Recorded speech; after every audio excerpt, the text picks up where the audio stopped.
Narito ang mga pinakamaiinit na balita ngayong tanghali. Higit 50 gasolinahan, pinagpapaliwanag sa biglaang pagtaas sa presyo ng petrolyo. Sinilbihan na ng show cause order. Malacanang, pumalag sa kritisismo ni Vice President Sara Duterte sa tugon ng gobyerno sa krisis sa Middle East. Congressman Laila De Lima, inireklamo ang 18 nagpakilalang dating Marines at abogado ng mga ito na si Attorney Levy Baligod. Sa MBC TV correspondents, 8 sugatan sa pumalyang fireworks sa Panagbenga Festival sa Baguio City. Sa MBC TV Sports, Alex Ayala pasok sa round of 16 ng BNP Paribas Open matapos mag-retire si Coco Gauff. At sa Showbiz Spotted, 4 na OPM acts naghatid saya sa 51st anniversary concert ng Love Radio Manila.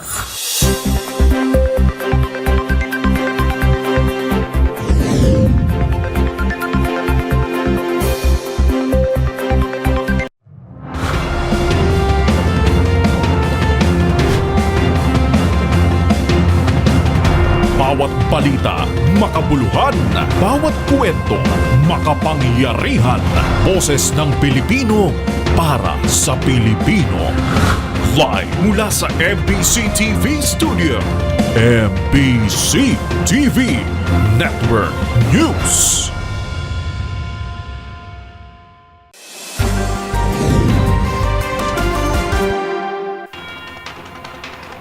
Pilipinas, una sa ating mga balita.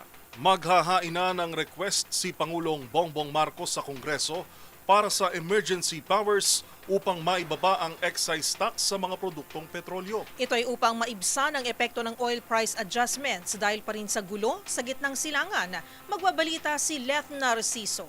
Formal nang hihilingin ni Pangulong Ferdinand Marcos Jr. sa Kongreso na mabigyan siya ng emergency powers para maibaba ang excise tax sa mga produktong petrolyo.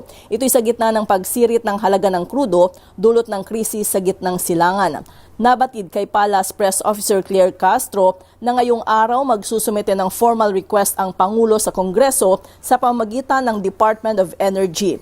Una nang binanggit ni Pangulong Marcos na kanyang kinukonsidera ang paghingi ng pansamantalang kapangyarihan para mabawasan ang excise tax sa langis kapag umabot ng $80 per barrel ang halaga ng krudo sa pandaigdigang merkado. Tiniyak ng presidente na magiging pansamantala lang ang excise tax reduction habang mayroong krisis para maibsan ang epekto ng mataas na presyo ng produktong petrolyo. Bukas naman ang liderato ng Senado at Kamara na pag-aralan ang proposal ni Pangulong Marcos. Para sa MBC TV Network News, ito si Leth Narciso ng DZRH. Una sa Pilipinas, una sa Pilipino.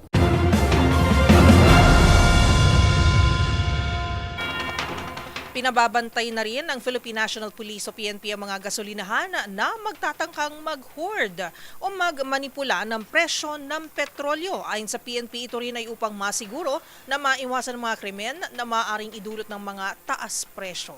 Ang mga detalye hatid live ni Edniel Parosa. Edniel? Hindi lang mga gasoline boy ang makikita sa ilang gasolinahan sa iba't ibang bahagi ng bansa.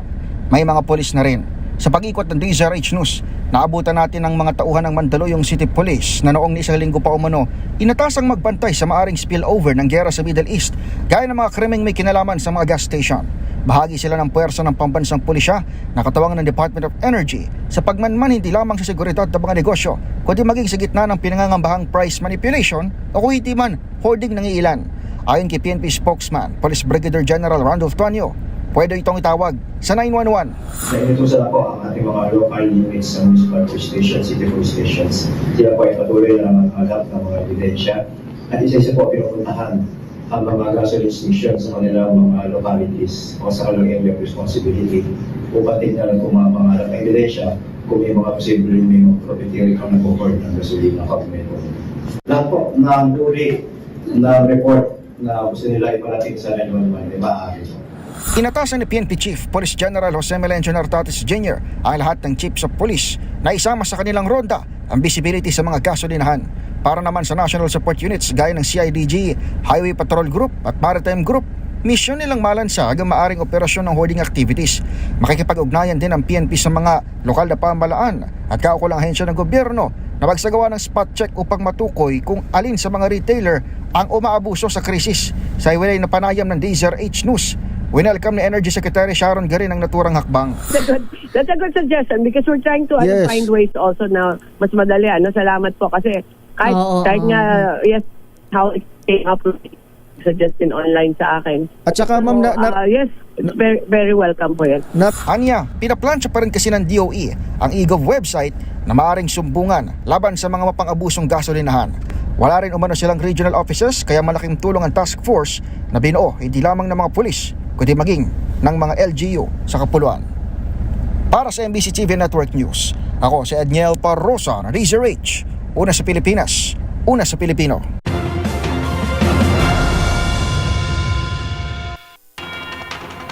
Epektibo na ngayong araw ang 4-day work week sa ilang ahensya ng gobyerno. Ito'y bilang bahagi ng mga ginagawang aksyon ng pamahalaan para makatipid sa konsumo sa enerhiya sa harap ng nangyayaring sigalot sa Middle East. Magsisimula ang office hours mula alas 7 ng umaga hanggang alas 6 ng gabi. Ang Department of Education naglabas na rin ng implementation guidelines para sa energy conservation protocols at flexible work arrangements. Tiniyak naman ng Department of Social Welfare and Development o DSWD na tuloy-tuloy at hindi matitigil ang mga programa at paghahatid serbisyo ng ahensya. Samantala, hinimok naman ni Senator Cheese Escudero mga pribadong kumpanya na magpatupad din ng parehong sistema o di kaya ay staggered work hour scheme. Ayon kay Escudero, makatutulong ang flexible arrangements para mabawasan ang agarang demand sa transportasyon, mapababa ang transportation o operating cost at mapagaan ang epekto ng oil price hike.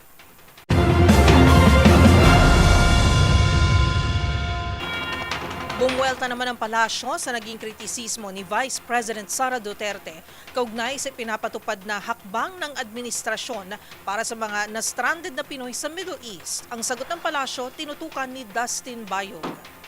Sinagot ng palasyo ang naging pahayag ni Vice President Sara Duterte kaugnay sa mga nagiging tugon ng bansa sa nangyayaring krisis sa gitnang silangan. Sa isang panayam sa New York City kay Palace Press Officer Claire Castro, sinabi nito na itaraway kawalan ng pag-unawa sa mga sinasagawang programa at hakbang ng pamahalaan. Diyan ang problema po sa mga hindi nag-aaral at hindi nag-iisip at hindi inaalam kung ano talaga ang programa ng gobyerno ito. Makapagsalita lamang para makakuha siguro ng mga views, pero hindi po ito naaayon sa realidad. Mababatid na nabanggit ang pangalawang Pangulo na madali lamang daw magpadala ng mga eroplano para sa repatriation ng mga Pilipino na na-stranded sa Middle East. Hindi ganyan kahirap magpadala ng eroplano kung saan mo gusto kumuha or mag-rescue ng tao. Napuna rin ni Duterte na wala umanong mga Pilipino na nais umuwi dahil wala raw umanong mauwi ang trabaho sa ilalim ng Administrasyong Marcos. Tinatanong ko siya kung meron ba nagsabi sa kanya na gustong umuwi, kailangan ng tulong. Lahat daw nagsasabi na ay nilang umuwi kasi wala silang uuwian dito sa administrasyon ni BBM. Walang trabaho na maibibigay sa kanila. At paano na lang daw yung mga anak nila magugutom. Base naman sa ulat ng Department of Migrant Workers, as of March 5 ay halos 400 overseas Filipino workers at 12 dependents ang nakauwi na ng bansa kung sa pinakabago rito ang 90 Pinoy workers na lumapag na sa bansa kagabi. Pagka po ang isang leader, dapat siya ay nagbibigay ng opinion, siya ay nagsasuggest, nagbibigay ng desisyon ayon sa katotohanan, ayon sa facts, ayon din sa mga sitwasyon at ayon sa mga kondisyon ng mga stakeholders. Hindi po ayon lamang sa iisang kaibigan. Dahil kung dyan po manggagaling ang iyong desisyon, malamang lumugwak ang buong Pilipinas. Samantala, nagpahayag pa rin si Vice President Sara Duterte na bukas sa kanilang opisina para sa pagtulong din sa mga Pinoy na makauwi ng bansa kung kanilang nanaisin bunsod ang tensyon sa Middle East. Para sa MBC TV Network News, ito si Dustin Bayog ng DZRH TV. Una sa Pilipinas, una sa Pilipino.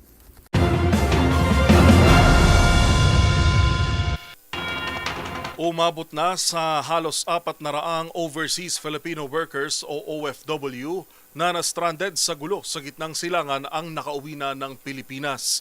Ayon sa Department of Migrant Workers o DMW, 70 pang OFW mula United Arab Emirates ang ligtas na nakauwi ng bansa kagabi sa NAIA Terminal 3. Kabilang sa mga nakauwi ang 33 OFW na unang batch ng repatriates ng pamahalaan, habang ang iba naman ay mga na-stranded sa Dubai.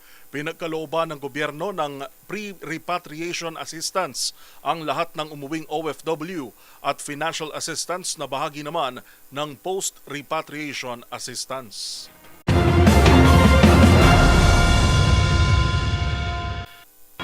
Inireklamo ni na mamamayang Liberal Party List Representative Leila de Lima at 2025 Ramon Magsaysay awardee Father Flaviano Villanueva ang 18 nagpakilalang dating Marine sa tabugado ng mga ito na si Attorney Levi Baligod. Personal na naghain ng libel at cyber libel complaint ang dalawa sa tanggapan ng National Bureau of Investigation sa Pasay City ngayong umaga. Sa ambush interview, tinawag ni de Lima na politically motivated ang alegasyon ng ex-Marine na layon lang daw na ilihis ang atensyon ng publiko. May kinalaman niya ito sa kanyang papel sa mga pagdinig ng House Justice Panel tungkol sa impeachment complaints laban kay VP Sara Duterte. Kinwestiyon din ang mambabatas ang timing ng mga paratang na lumabas sa kasagsagan ng confirmation of charges hearings ng International Criminal Court laban kay dating Pangulong Rodrigo Duterte. Samantala, nagsampa rin sina de Lima at Villanueva ng perjury complaint sa Department of Justice laban sa mga dating sundalo. Isang kasinungalingan na naman. Lahat po yun, kasinungalingan sa di umano'y magtatanggap po ng pera saan man yan nilagay, sa maleta, sa paper bag, o anumang container. So since these are untruthful statements made in their affidavit, sworn affidavit,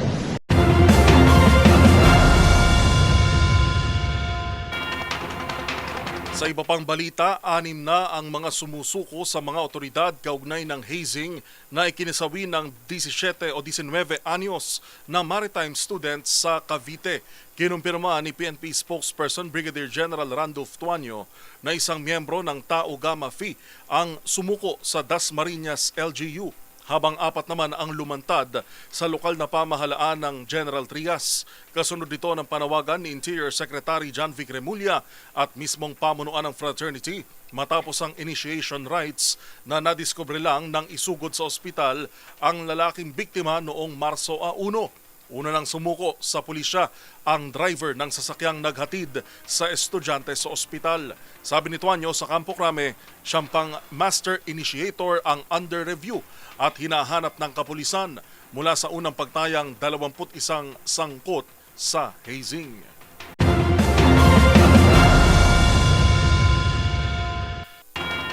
Dumating na si Pangulong Bongbong Marcos at kanyang delegasyon sa Estados Unidos para sa 2 araw na working visit na kinabibilangan ng high-level engagements sa United Nations. Dumating ang Pangulo at si First Lady Liza Araneta Marcos sa New York. Linggo ng hapon, oras naman sa New York, sakay ng isang chartered flight.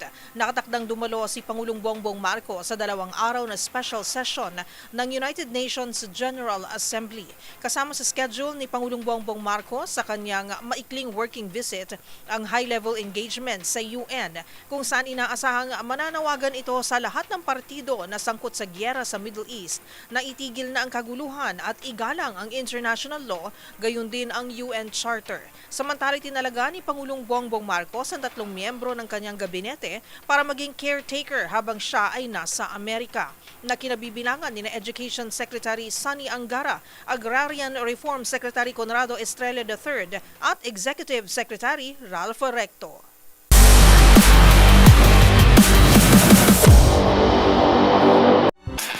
Sa mundo ng football, na-sweep ng Pilipinas ang Iran Women's National Football Team sa pagtatapat nito para sa AFC Women's Asian Cup.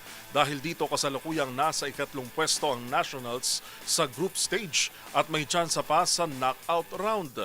Ang mga detalye sa report ni Matchpoint, Millie Borja. Nagwagi ang Philippine Women's National Football Team laban sa Iran Women's National Football Team with 2-0 final score upang manatiling buhay ang tsansa sa knockout stage ng AFC Women's Asian Cup sa Australia noong linggo. Dahil sa panalo, nagtapos ang Pilipinas sa 2 pwesto sa Group A na may 1-0-2 record sa likod ng South Korea Women's National Football Team at host na Australia Women's National Football Team. Gayunman, kailangan pang hintayin ng Pilipinas ang resulta ng ibang grupo upang malaman kung makakapasok ito sa knockout stage. Dalawa lamang sa pinakamahusay na third place teams mula sa tatlong grupo ang aabante. Unang nakapunto si Sara Egesvik sa 29 minutes. Muntik nang hindi bilangin ng goal, ngunit pinagtibay ito matapos ang review, kaya nagkaroon ng labang ang Pilipinas ng 1-0 sa halftime. Dinoble naman ni Chandler McDaniel ang kalamangan sa 82 minutes upang tuluyang maselyuhan ang panalo ng Pilipinas laban sa Iran. May isa pang goal ang Pilipinas na hindi binilang sa huling bahagi ng laban matapos ang review. Para sa MBC TV Network News, ito si Mili Borja ng DZRH TV, una sa Pilipinas, una sa Pilipino. Samantala, sa update naman sa tennis, umabante sa round of 16 ng BNP Paribas Open ang Filipino tennis star na si Alex Ayala matapos mag-retire ang American player na si Coco Gauff sa kanilang round of 32 match sa Indian Wells Tennis Garden sa California. Nakuha ni Ayala ang 6-0-2-0 na panalo kasunod ng pag-atras ni Gauff sa ikalawang laro ng second set dahil sa inindang injury sa kaliwang braso. Ang panalo ay nagsilbing redemption ni Ayala matapos siyang talunin ni Gauff sa quarterfinals ng Dubai Tennis Championships. Halos 3 linggo na ang nakalipas.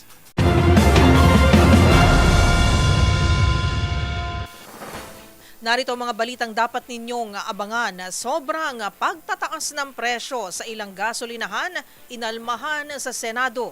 Sa MBC TV Global, panibagong Supreme Leader ng Iran, pinangalanan na.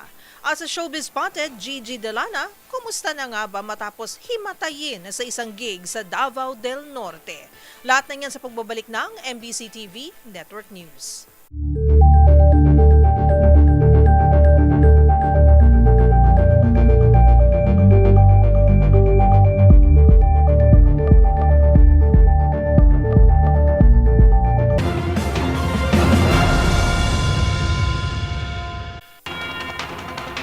Sinilbihan ng show cause order ng Department of Energy o DOE ang ilang gasolinahan na umano'y nagpatupad agad ng taas presyo sa mga produktong petrolyo bunsod ng tensyon sa Middle East.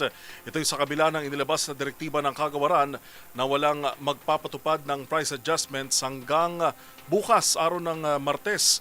Una sa balita, si Rovic Manuel. Pinagpapaliwanag ngayon ng palasyo ang nasa 54 na gasolinahan sa bansa dahil sa biglaang pagtaas nito ng presyo ng petrolyo. Sa isang media briefing, sinabi ni Palace Press Officer Claire Castro na inisyuhan na ng Department of Energy ng show cause order ang naturang gas stations para malaman kung ito ba ay lumabag sa panawagan na huwag magtaas ng presyo. Kasunod ito ng paalala ng DOE na ang fuel price adjustments ay dapat na ipatutupad lamang sa itinakdang petsa at iwasan ang hoarding. Sa pag-iikot nga ng DZRH News sa Maynila, ilang mga gasolinahan ang kapansin-pansin na nagtaas na ng kanilang presyo. Sa Mandaluyong City, ilang gas stations na ang nagpatong sa presyo ng gasolina at diesel na nagdulot ng malaking dagok sa mga motorista. Sa kabaan ng Shaw Boulevard, naglalaro sa 60 to 64 pesos na ang gasolina habang sumipa na sa 62 pesos ang presyo ng diesel. Sa Maynila, ilang gasolinahan din na nagpresyo na ng 60 to 62 pesos sa diesel, nasa 59 to 61 pesos sa gasolina, habang ang mga small players gasoline station ay halos nasa 68 pesos na ang presyuhan sa gas, bagay na ikinagulat ng ilang mga motorista. Sa Bulacan at Nueva Ecija naman, sa pag-iikot pa rin ng DZRH, simula pa kahapon ay naging kapansin-pansin na ang pagtaas ng presyo ng petrolyo sa ilang mga maliliit na gasolinahan, kung saan pumalo sa nasa 67 to 82 pesos ang kada litro ng diesel. 56 naman hanggang sa 68 pesos sa gasolina.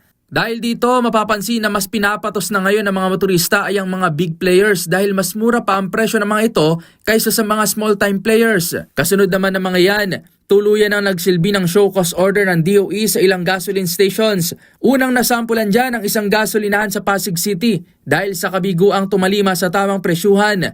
Halimbawa dyan ang kanilang diesel na sumampa sa 74 pesos ang kada litro. Isa pang gas station sa Fairview, Quezon City ang sinilbihan na rin ng show cause order matapos naman na maunang magtaas ng presyo na halos 44% ang increase.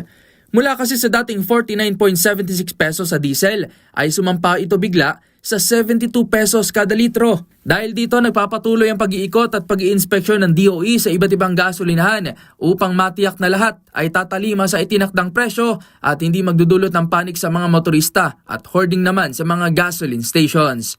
Para sa MBC TV Network News, ito si Rovic Manuel ng DZRH TV, una sa Pilipinas, una sa Pilipino.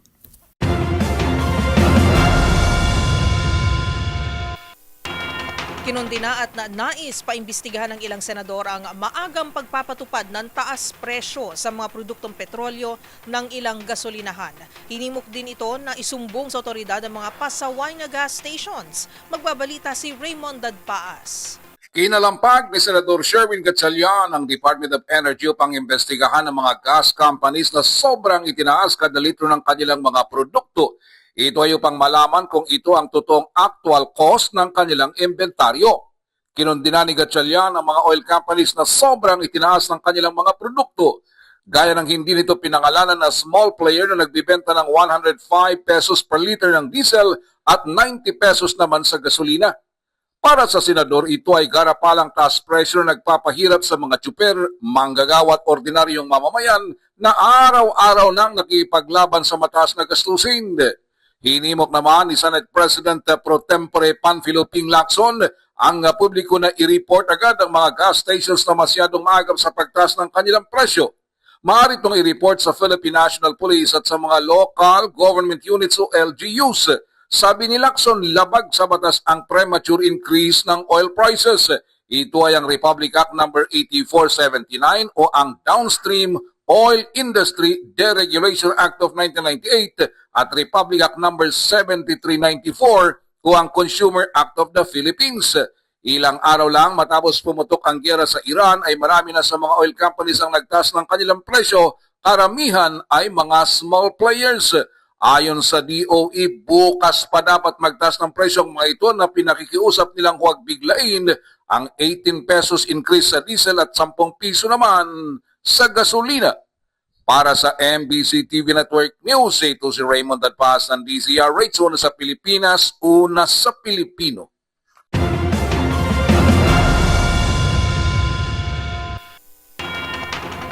Sa ibang balita, ikinukonsiderang ipatawag sa pagdinig ng House Justice Committee ang dating opisyal ng Ombudsman na si Melchor Carandang. Ito raw ay para makatulong sa impeachment case laban kay Vice President Sara Duterte dahil siya umano ang sumusuri sa naging yaman umano ng pamilya Duterte. Ang mga detalye ihahatid ni Milky Regunan. Isa sa ipatatawag sa pagdinig ng House Justice Committee si dating Overall Deputy Ombudsman Melchor Arthur Carandang. Ito rekomendasyon sa komite ni House Deputy Speaker Paulo Ortega V. Isa sa endorser bukod kay Manila Representative Benny Abante sa fourth impeachment complaint laban kay Vice President Sara Duterte. Ayon kay Ortega, si Carandang ay direktang involved sa high-level investigations na sumuri sa mga bank transaction records sa mga financial transaction ni dating Pangulong Rodrigo Duterte maging sa kanyang pamilya kasama na si Vice President Sara Duterte. Naniniwala si Ortega na ang malalim na karanasan ni Carandang na may kinalaman sa financial documents ay makatutulong sa komite kung papaano susuriin ang bank records maging ang SALN. Matatandaan noong 2017, si Carandang ang nagkumpirma ng bank transaction records mula sa AMLAC bilang bahagi ng investigasyon sa plunder complaint na isinampa ni dating Senator Antonio Trillanes IV laban sa dating Pangulo at sa kanyang pamilya. Dahil dito, inakusahan si Carandang na nagsiwalat ng confidential bank information ng mga Duterte na naging dahilan umano ng pagpapatalsik din sa kanya sa pwesto. Para sa MBC TV Network News, ako si Milky Regunan, una sa Pilipinas, una sa Pilipino.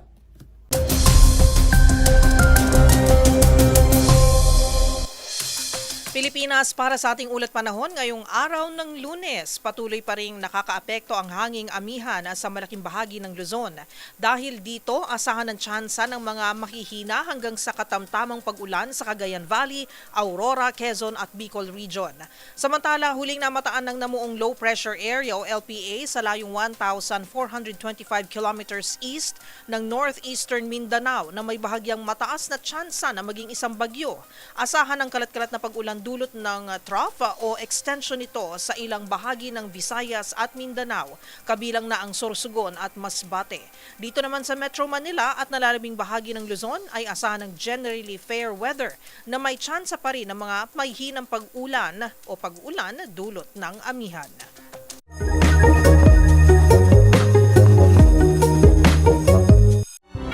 Samantala, usapang trivia naman tayo. Matapos umulan, karaniwan na nating nakikita sa kalangitan ang pagsulpot ng isang malaki at makulay na arko. Yan ang rainbow o bahaghari na madalas simbolo raw ng pag-asa. Pero saan ba ito galing? Alamin na this, paano nga nabubuo ang isang rainbow?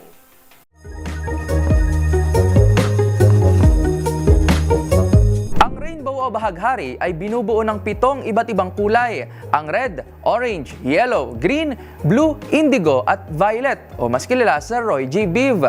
Isa itong meteorological phenomenon at optical illusion. Karaniwan itong lumilitaw matapos ang pag-ulan dahil para ito ay mabuo, kinakailangan ng parehong liwanag mula sa araw at patak ng tubig sa hangin, ulan o mist. Kapag ang sikat ng araw na kulay puti ay tumama sa droplet ng tubig, babagal ito at babaluktot. Ito ang tinatawag na refraction. Matapos yan, ang liwanag ay nahahati sa maraming kulay o spectrum of colors at naghihiwalay sa loob ng patak. Magre-reflect ang mga kulay na yan sa loob ng droplet at muling babaluktot ang mga kulay sa paglabas nito. Ito ang dahilan kung bakit marami ang nakikita nating kulay ng bahaghari. Fun fact, alam nyo ba na buong bilog talaga ang rainbow? Kalahati lang nakikita natin kapag tayo ay nasa lupa. Pero kapag tayo ay nasa eroplano o mas mataas na lugar, ay buo natin itong masisilayan. Wala rin itong tiyak na simula o dulo. Mayroon lang na optical illusion, depende kung saan tayo nakapwesto. Tandaan, mas makulay ang mundo kung alam mo ang hiwaga sa pag-ikot nito.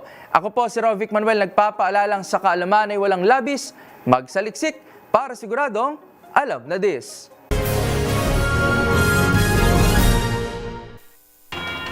May panibagong supreme leader na ang Iran kasunod ng pagkasawi ng dati nitong pinuno na si Ayatollah Ali Khamenei. Ayan at ang iba pang mga napapanahong balita mula sa iba't ibang panig ng mundo sa Global Headlines Report ni James Galangi. Balita mula sa Iran, tinalaga na bilang bagong supreme leader ng bansa si Mujtaba Khamenei, ang anak ng yumaong pinuno na si Ayatollah Ali Khamenei na matatandang nasawi noong nakaraang linggo mula sa malaging pag-atake ng Amerika at Israel. Matapos na naging botohan ng Assembly of Experts, siya na ang magiging ikatlong leader ng secret system ng Republic of Iran at inaasahang hahalili sa mga desisyon sa nagpapatuloy na tensyon sa Middle East. Wala pang payag ang White House ukol dito habang patuloy pa rin ang pagtaas ng langis sa global market kung saan isinusulong ng Iran ang presyong $100 kada barrel. Samantala, balita naman mula sa Ukraine. Muling nagpakawala ng airstrikes ang Russia sa Kharkiv, ay ikalawang pinakamalaking syudad sa bansa, kung saan isang apartment building ang nasira at masawi ang nasa 10 katao habang 16 naman ang sugatan. Dahil dito, nanawagan na ng international response si Ukrainian President Volodymyr Zelensky matapos tinati ang nasa 29 missile at 480 drones na ang tumama sa kanila sa nakalipas lamang na magdamag.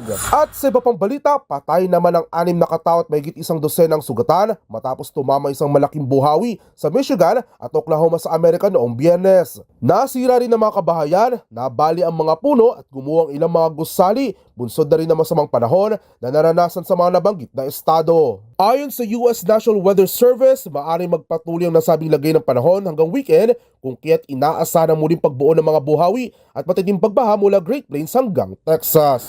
At yan naman nakalap nating balita mula sa iba't ibang panig ng mundo. Para sa MBC TV Network News, ito si James Galangi ng DZRH TV, una sa Pilipinas, una sa Pilipino.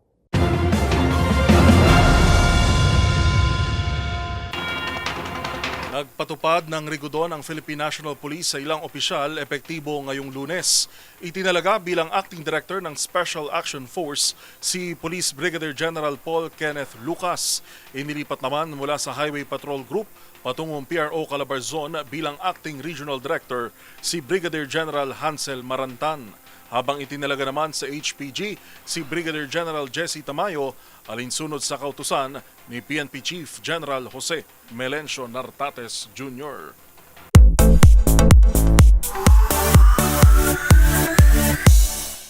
Agad nag-viral sa social media ang pagkahimatay ng singer na si Gigi Delana sa isang gig sa Samal Island sa Davao del Norte.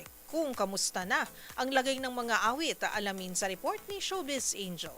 Viral sa social media ang pagkahimatay ng singer na si Gigi Delana sa isang gig sa Samal Island sa Davao del Norte. Hello, anxiety. Hello. my God. Oh my God. Dahil sa nangyari, marami ang nag-alala sa kalagayan ni Gigi na matatanda ang nakaranas din ng ganito noon. Sa gitna naman ng pagtatanghal sa Ilocos Norte matapos silang masangkot sa car accident ng kanyang mga kabanda. Sa isang pahayag na inilabas ng Triton Entertainment, management ni Gigi, nakaranas niya ng extreme fatigue ang singer matapos ang final song. Agad niya itong binigyan ng atensyong medikal at tiniyak na ligtas at nagpapahinga na. Bagamat hindi raw maganda ang pakiramdam, ay pinili pa rin ni Gigi na ituloy ang show bilang pagtupad sa napagkasunduan at upang magtanghal sa fans. Sa huli, nagpaabot sila ng pasalamat sa love and concern para sa artist. Agad naman bumuhos ang get well soon messages para kay Gigi, kaya din ang payo ng fans na tutukan muna nito ang kanyang kalusugan.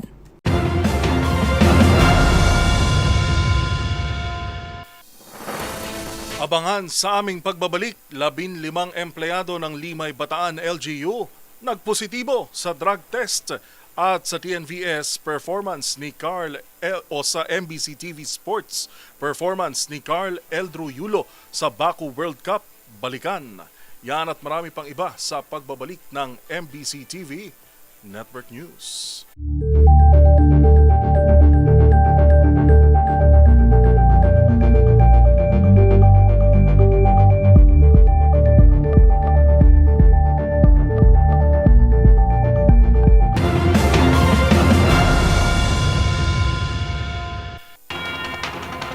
Sa pagpapatuloy ng ating balitaan, 8 ang napaulat na sugatan sa Baguio City dahil sa pumalyang fireworks sa gitna ng selebrasyon ng Panagbenga Festival. Yan at ang iba pang rumarapidong mga balita mula sa probinsya, hatid ng iba't ibang istasyon sa ilalim ng MBC Media Group.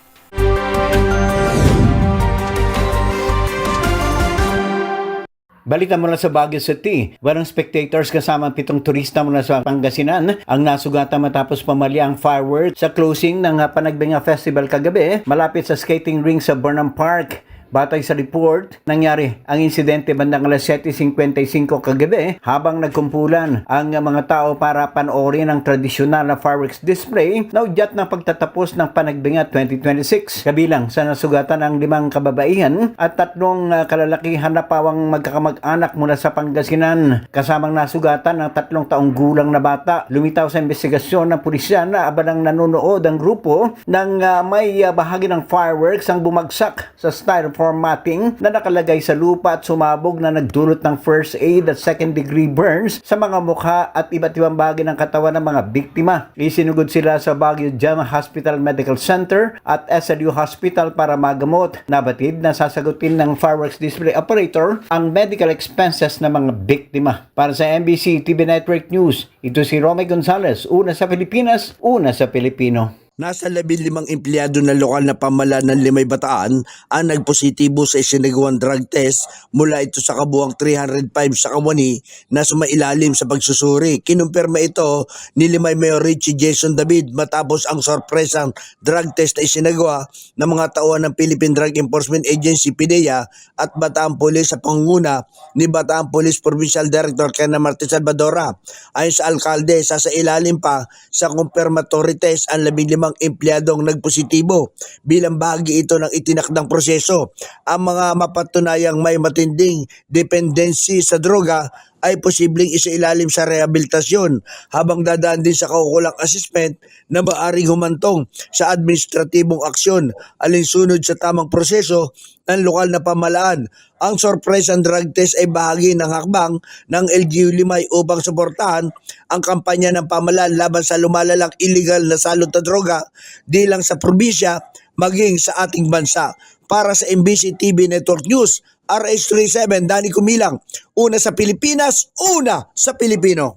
Ang Police Regional Office Negros Island Region o PRO-INAIR minomonitor at nag-coordinate sa mga partners agencies at local government units upang mapasiguro ang stability ng fuel supplies at pag-maintain ng peace and order dahil na rin sa global development na makaapekto ng oil sa markets.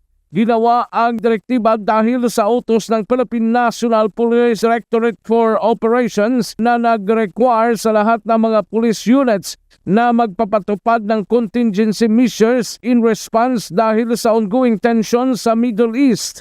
Ayon kay Pro-Inaya Regional Director Brigadier General Arnold Tomas Ibay, ang lahat na provincial at city police offices sa Negros Occidental, Negros Oriental at Siquijor nakikipag-coordinate na sa Department of Energy, Department of Trade and Industry at local government units sa nasabing monitoring fuel prices. Para sa MBC TV Network News, ito si RH46 Rex Cantong, una sa Pilipinas, una sa Pilipino. Pinag-uusapan pa ng ilan sa mga opisina ng gobyerno sa lalawigan ng Northeast Samar ang pagpapatupad ng 4 days work week. Kinumpirma naman ng ilang mga mayor na katakda pa lamang ang kanilang mga meeting sa mga head of offices at employees, ngunit ilan ay napag-alaman ay nakatakda ng magpatupad, katulad na lamang ng LGU Lawang at LGU Katarman na ayon sa kumpirmasyon ng kanilang mga information officer. Samantala, maging ang provincial government ng Northeast Samar ay kinumpirma rin ng kanilang information officer na sa kasalukuyan wala ring inilalabas pa na formal announcement si Northeast Samar Governor Harrison Chuan. Sa ngayon ay wala ring announcement ang opisina ng DPWH, first sa 2nd District ng Northeast Samar kung ipapatupad ito. Kinumpirma naman ng DepEd Northeast Samar na ipapatupad ng mga paaralan sa lalawigan ng 5-day work week. Ngunit sa Department Order, ipapatupad ang 4-day work week at work from home scheme naman sa kada araw ng Biyernes. Layunin nito na mabawasan ang paggagamit ng kuryente at gasolina sa transportasyon. Mula sa MBC TV Network News, RH34, Jane Galit Pantayan ng DZRH. Una sa Pilipinas, una sa Pilipino. Naaresto ng Ordaneta PNP ang top 6 most wanted person sa probinsya ng Pangasinan. Batay sa ulat ni OIC Chief of Police Lieutenant Colonel J.C. Balinang, matagumpay na naaresto ng kanyang mga tawanang suspek sa pinagtataguan nito sa syudad sa bisya ng warrant of arrest na pinalabas ng Regional Trial Court Ordaneta City sa kaso na 2 bilang ng qualified rape of minor na walang piyansang inirekomendang hukuman para sa kanyang pansamantalang kalayaan. Kasalukuyang nasa Ordaneta City Custodial Facility ang suspect at pag naglabas na ang korte ng commitment order, ililipat ng akusado sa BGNP sa lungsod. Mula sa Action Radio Pangasinan para sa MBC TV Network News, ito si Freddy Fajardo, RH38, una sa Pilipinas, una sa Pilipino.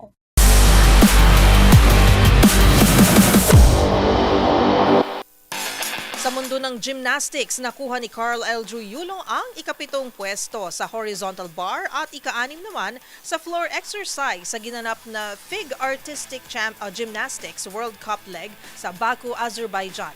Ang kanyang naging performance sa report ni Matchpoint Millie Borja. Nagtapos sa ika-7 pwesto si Carl L. Druyulo sa horizontal bar final ng FIG Artistic Gymnastics World Cup leg sa Baku, Azerbaijan noong linggo. Nakakuha si Yulo ng score na 13.033 sa nasabing aparatus. Nanguna si Tang Chia-hung ng Chinese Taipei na may 15.366 score, habang pumangalawa naman si Milad Karimi ng Kazakhstan na may 15.033 score. Pumangatlo naman si Angel Barajas ng Colombia na may 14.400 score. Samantala, bago ito, nagtapos din si Yulo sa ika-6 na pwesto sa floor exercise final matapos makapagtala ng kabuang score na 13.900. Nakuha ni Yahor Sharamko ang gintong medalya sa event sa score na 14.533. Pumangalawa si Karimi na may 14.300 habang pumangatlo naman si Kazuki Minami ng Japan na may 14.200 points. At yun ang mga latest updates sa mundo ng sports. Para sa MBC TV Network News, ito si Millie Borja ng DZRH TV, una sa Pilipinas, una sa Pilipino.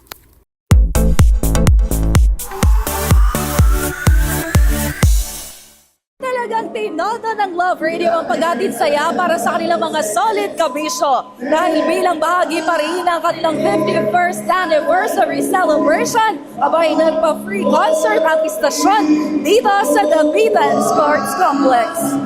Talagang basic lang sa Love Radio ang pagpapasaya sa mga kabisyo. Dahil matapos ang Zumba Olympics at Mother's Class and Medical Mission noong Sabado, isang free concert ang idinaos kung saan nagsama-sama ang 4 na OPM acts, gaya ng bandang Six Cycle Mind.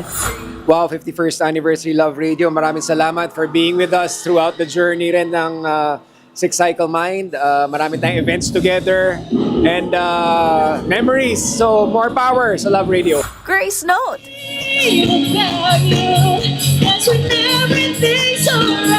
Okay, happy anniversary Love Radio. Sobrang thankful kami sa support niyo sa local scene. Ayun, more power at mabuhay kayo. Kayo din ang mga rising artist na si Diwata. Sagot naman kita magkuwarang. Grabe! Tumagal sila. Sana tumatagal. Pero ayun, happy anniversary to Love Radio. And sana mas marami pa kayong magpasaya. At Shaira.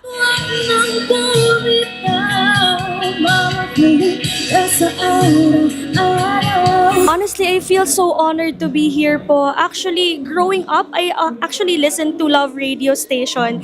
And lumaki po ako na naririnig ko yung famous tagline na, kailangan pa bang i-memorize yan? Manila leg pa lamang yan. Abangan ang anunsyo ng Love Radio at baka ang lugar niyo na ang susunod na kanilang dadayuhin para sa isang libreng hatid saya concert.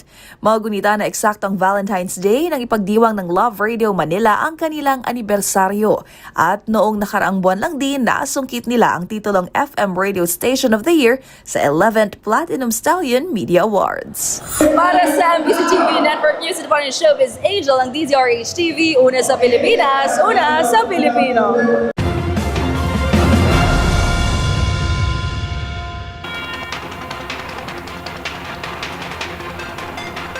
At iyan po ang mga nakalap naming balita ngayong araw ng Lunes. Pa-full tank na.